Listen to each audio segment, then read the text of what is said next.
Hey everybody, and thanks for tuning in to this edition, the very first session for season 2 of Leading Through Unprecedented Times. And I can think of no better way to kick it off than having Dr. Tiffany Anderson with us here today. Tiffany, can you take a moment to introduce yourself and just share where you're at? I'm Dr. Anderson, the superintendent of Topeka Public Schools, the home of Brown v. Board. I am one of 2 African-American female superintendents in the state of Kansas and the first African-American female superintendent in Topeka. So this is my 27th year in the work, most of which has been as superintendent and a proud Topekan.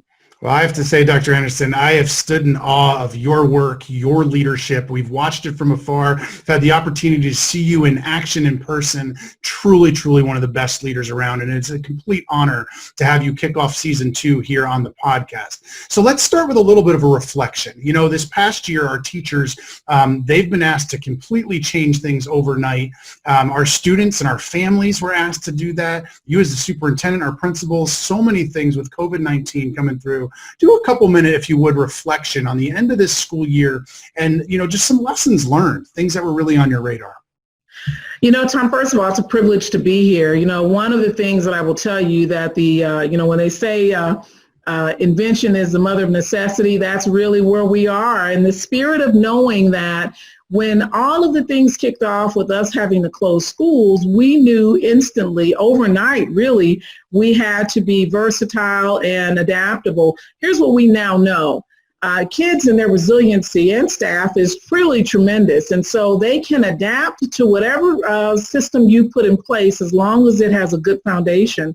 And if you leverage technology well, you really can continue learning in all kinds of ways. We've learned so much about how kids learn, how they excel, and additionally, how teachers learn, and things that we knew, but now it's further amplified. So we've been real excited to take some risks, do some innovative things beyond what we would normally do. And hey, look, the classroom now no longer has any walls or ceilings as borders for us. So it's limitless what the possibilities could be moving ahead.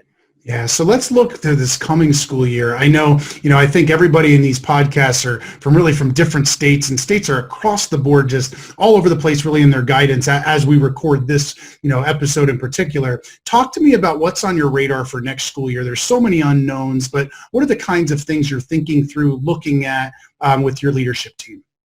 Okay, so there are a couple of things. Now, I always tell people that everything that we do in any school district I've been in is focused on 3 things: relationships, pedagogy, and curriculum. So really preparing and making sure people are well prepared and you have great relationships, great staff development, and you're able to connect with people. And then the pedagogy and curriculum goes hand in hand. So even when schools closed, the first piece of how do we get devices in the hands of every kindergartner and second and third grader? We were one-to-one anyway, but they didn't all take them home. How do we communicate what we're doing? How do we help a parent who's illiterate at home help their child? So those were relationship and curriculum things. So moving into next year, we're really preparing now for a hybrid model. So let's say, since it's so many unknowns, when you are facing unknowns, you have to deal with what you can deal with in terms of fact and certainty.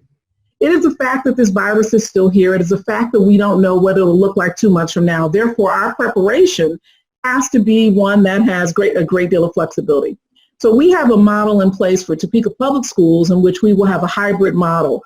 If students can't all return at one time and we have group size restrictions, we already have in place kind of a model in which a schedule that students can come to school on certain days and in certain groups. We'll be rolling that out mid-July after we hear from the State Department on what they are suggesting we do. But we'll be ready for that. We also have already given our kids devices.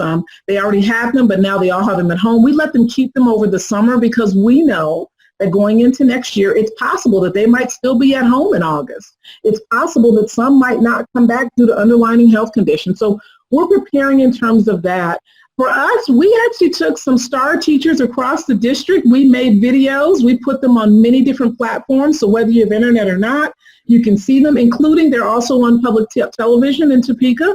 And so that people can see a model lesson and then any of the follow-up from the teacher, be it by phone or through the internet, that follow-up is really based on that lesson. So we're expanding those lessons.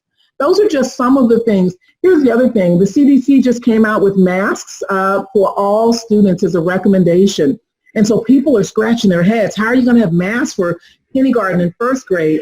But we've ordered face shields for our students because we know that our deaf students have to see the faces and they have to see mouths move in order to learn. And so we really preparing with things that you know, and I want to encourage all people to do that. Work with fact, what do you know, and then move forward.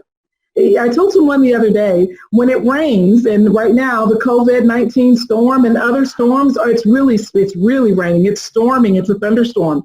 You have two options. You can complain about the rain or you can dance in the puddles. I choose to dance in the puddles, and I invite those that choose to dance in the puddles to come along with me. Yeah, you absolutely do, and I've seen that firsthand. Let's dive further into one of the pieces you just mentioned, and that's really around supporting teachers. You know, teachers have really changed what they've done considerably, and looking forward, you know, we prepare for remote learning. What do you anticipate, or what does professional learning look like to support our staff at this time?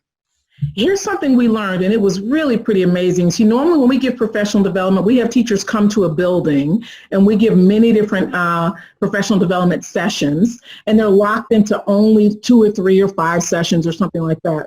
Now, through virtual, our teachers went to numerous sessions. They're going to sessions now. We actually have a whole website of virtual learning for teachers, webinars.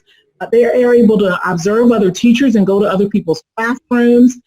They were able to actually dialogue across the district. So I would encourage all folks to really look at how they can really use this new virtual platform and technology to enhance collaboration, give ongoing professional development. There is no reason why professional development shouldn't be occurring right now in June and July and August. There's nothing sacred about waiting until teachers come back.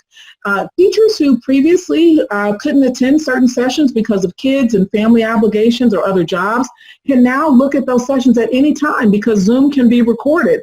And so they really can look at it at their leisure. It's been really pretty phenomenal in terms of the extension of professional development. So we're giving professional development on three things: relationships, pedagogy, curriculum. How do you engage kids? How do you keep them engaged if they're a kindergartner? How long should a lesson be? What are questions? What are interactive polls that you can do online? So that was one piece. And so really training on technology, but then the other piece is just curriculum and instruction about just how do you use our curriculum in an engaging way? How do you excite kids about learning? So those are all, and then the last piece for us in terms of curriculum is assessment. We have assessments already online that we were doing because we were part of the early work with FutureReady. So all of our assessments are electronic anyway, but we've just been expanding on that. Absolutely wonderful. And you know, from the moment that I met you, all I see, and from time and time again, for you, all means all, and equity is everything, and looking at it through an equity lens. And it's something that I've really admired and respected your work at FutureReady. Equity is a non-negotiable. It is core to all of our work. We look at equity and access, equity and opportunity. Talk to us a bit, and talk to your colleagues across the country, how we maintain that equity lens, and how equity and really making sure that our most marginalized or at-risk students remain front and center of all of our decision making. I'm so glad you asked that. As you know, Tom, the last district I came from, Jennings, was 100% poverty. When I left, we pretty much were at about 100% graduation rate, 100% college placement rate. Now in Topeka, we have 78% free lunch. It's a third African-American, a third Hispanic, a third white students. And so really, this level of diversity, and being rich in diversity now with 14,000 students, is still here today. And so well before the pandemic, hopefully individuals are in this conversation about courageous conversations and equity and systems that are equitable. If they were not, now is certainly the time to delve right on in. So the first piece, when we look at Wi-Fi and internet access, you know, the pandemic has allowed us to really see some opportunity gaps that perhaps weren't seen before. I'm going to give some suggestions of ways to get around that, but also questions that you should be asking. If you're not already having courageous conversations with this virtual platform, you should. You don't even have to be the person facilitating it. You can invite individuals from other school districts in, from Midwest Equity Center, which every state has one, by the way, an equity center that is free, that any district across the country can use. So, you know, those things are things that I would encourage. For us, Wi-Fi was an issue. We don't have broadband in Topeka just yet. And so we looked at this piece. Everybody has a device. So not just using, Zoom as a platform, really using, Google Hangouts as a platform. We were already a Google Classroom district anyway. And so kids could do things offline and then just walk into a Wi-Fi appropriate space, which would be our parking lots at our schools. We put hotspots on school buses and parked them in neighborhoods and gave the whole neighborhood Wi-Fi, so doing things like that to make sure that young people could actually come in and in a few seconds upload their assignment, go right on back home, or families could do that overnight. Just creating ways to really get around the gaps. There are no problems. Your mindset is your only barrier. There are only opportunities, and you have to look at this through that lens, and technology allows you to do that. I almost don't want to even talk because I just want to keep listening to your insight and to your mindset. It's just appreciated so much. And, I absolutely love the way you see the world, period, in that, and just truly all meaning all. And I've just really respected that about your leadership, and don't take no for an answer and figure it out. And if that's what the kid needs, that's what you're going to do. And it's just truly a model for other superintendents around the country. So as we start to wrap up, let me ask you this question. The human side of our work, the people side, the relationship side. I mean, you've said the word relationship in this podcast alone probably 10 times. How do superintendents, how do principals, school and district leaders keep the relational aspects with all you get bogged down in, all the stuff, all the things that you've got to do? How do we not lose sight of people and relationships and make sure that's core to all of our work? If you use FutureReady right and you use technology right, it can make you more connected instead of less connected. And knowing that, I'm going to give you even some examples, making sure that our students, for us, they now know that they really do have 24-hour access. We've had students who perhaps were considering self-harm and, reached out to their teacher, in the middle of the night with a little message through the technology that they now have with their device at home. We have given our kids and teachers voices in ways that perhaps are larger than what they previously had. Previously, I had a superintendent student advisory council. I met with them once a month. I went to each of the high schools. We have 5, and I, gave them a voice. And so now this is how it looks. It's 30, maybe about 45 students. We all come online at one time every week now, and they get a chance to talk about issues of equity. They got a chance to talk about graduation. That's who helped make our mobile diploma distribution, our virtual graduation. That's who helped plan the summer virtual summer academy that kicked off yesterday. You have to give people a voice. People, you have to know who they are in order to serve. You can't serve me if you don't know what I need. So the best way to find out what they need is to use technology to give people a voice. The podcast, like what you're doing, Tom, to give me a voice and other superintendents, giving voices by just creating equity focus groups online, sharing information just from your district and your parent view. Here's one of the things we did. We did virtual home visits. We now do them every week.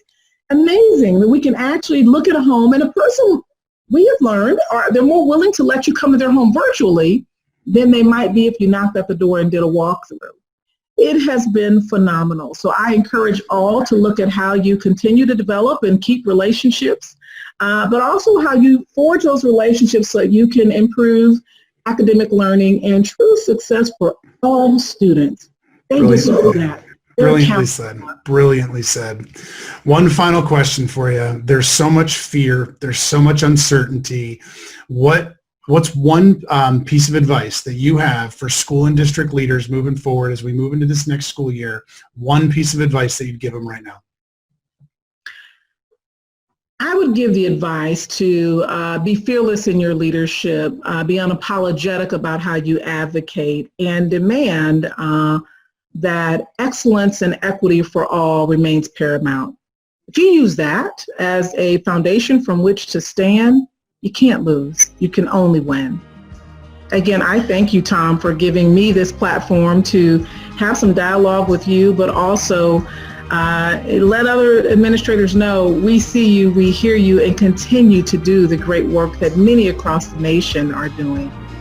That's Dr. Tiffany Anderson, everybody. Truly one of the best. Tiffany, thank you so much for your time today, and keep leading the way. Thank you.